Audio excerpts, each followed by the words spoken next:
Welcome, beautiful sinners, and just in time for the Key West Fantasy Fest. Tonight, a tale that proves even paradise has a morgue with a view. This scroll drifts in from the land of rum, roses, and questionable romance, where one man's devotion went a little over-preserved. This is The Corpse Bride of Key West. A love story so Florida, it's practically embalmed in sunscreen. Verified true story, Carl Tanzler, 1931. And if you thought your ex couldn't let go, buckle up.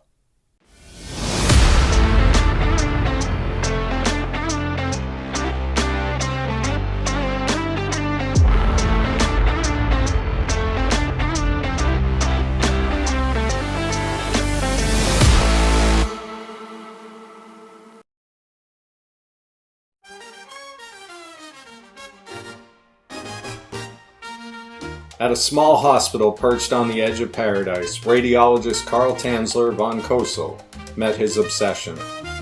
Elena de Hoyos, 22, luminous, dying of tuberculosis. He was 50-something, married, and already whispering that spirits had promised her to him.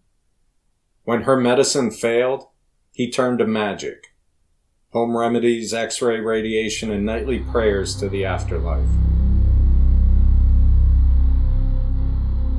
She walks through a room she thought were clean, yet shadows stir where she has been. The silence hums with whispers low, a ghost of grief she cannot throw.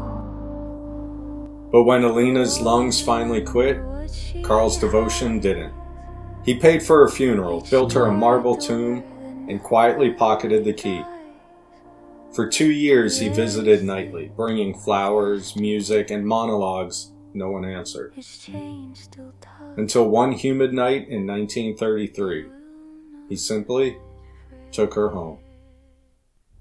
Inside a candlelit cottage, he rebuilt her piece by piece. Wire for bones, rags for flesh, glass eyes to keep her gaze. Perfume, disinfectant, and rosewater battled the smell of devotion. He dressed her in silk, set her in bed, and called it marriage. For 7 years, the neighbors heard a music box at midnight. They thought it was loneliness. They were half right. By 1940, Elena's sister, Florinda Nana de Hoyos, had grown suspicious of Carl Tanzler. See, for nearly a decade after Elena's death, he continued visiting the mausoleum, or so the family believed. But word spread through the tiny town of Key West that Tanzler was no longer visiting the tomb, and yet he spoke of Elena as if she were still with him.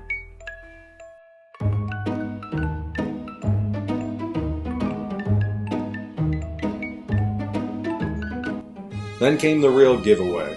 Children in the neighborhood reported seeing Carl dancing with a giant doll through his window at night. And there was a strange, sweet odor coming from the little cottage. Equal parts perfume and something worse. Florinda finally confronted him directly in October 1940. Carl welcomed her in, proudly introduced her to what he called my Elena.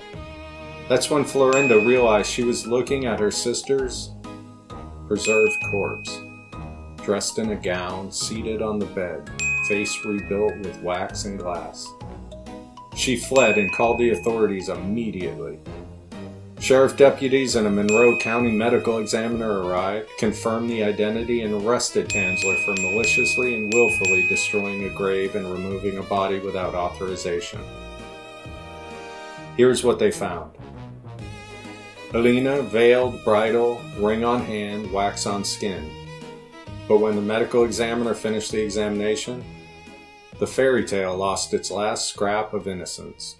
Let's just say our self-appointed groom hadn't been content with conversation. Somewhere between devotion and delusion, he'd made adjustments to keep their marriage functional, involving silk in a tube. The reports were clinical, the implications were not. Key West learned that love in his hands had become a full-contact science experiment. Tanzler stood beside her, calm as confession. Love, he told reporters, knows no death. He served no prison time. Why was Carl Tanzler never jailed? The charge was minor and time-barred. Florida law in 1940 had no statute covering necrophilia or sexual interference with a corpse. Maliciously destroying or removing a body from a grave without authorization. That misdemeanor carried a 2-year statute of limitation, and Tanzler? He'd already taken Alina's body roughly 7 years earlier. By the time her sister reported it, the window to prosecute had expired. Psychiatric exam, not conviction. He was ordered to undergo evaluation at the Florida State Hospital in Chattahoochee. Doctors found him mentally competent but eccentric, not dangerous, so he was released within weeks. What about public sympathy? Yes, really. The press spun it as a tragic love story. Newspaper headlines called him the romantic of the Keys. Crowds actually lined up to view Alina's body. Estimates run from 6,000 to 8,000 locals. Many readers sent him fan mail calling his obsession beautiful. Prosecutors knew a jury might treat him like an old lovesick man instead of a criminal ghoul. He was old, harmless, and broke. He was in his mid-60s, frail, and had no prior record. The county saw little benefit in paying for a show trial they couldn't win. The documented aftermath? Tanzler moved to Zephyr Hills, Florida, built a new wax effigy of Alina, and lived out his days in isolation. He died in 1952. When found, he was lying beside that effigy, arms wrapped around it just like before. Some men chase immortality and poetry. Carl Tanzler chose preservatives. And down there in Key West, he became a legend. Part ghost story, part cautionary tale. All humidity. In the annals of the damned, he earned his page. A reminder that love can last forever, but maybe shouldn't smell like it. So as you celebrate Fantasy Fest 2025 from the Keys or right in your corpse-free living room, remember Carl and Alina when you toast tonight. Keep your love alive, sure, just not that alive. I've been your host, Rab Greason, part-time embalmer of bad decisions, full-time chronicler of the ridiculous. Enjoy the night, keep your hearts beating, and for the love of the Keys, keep your obsession strictly consensual. Good night.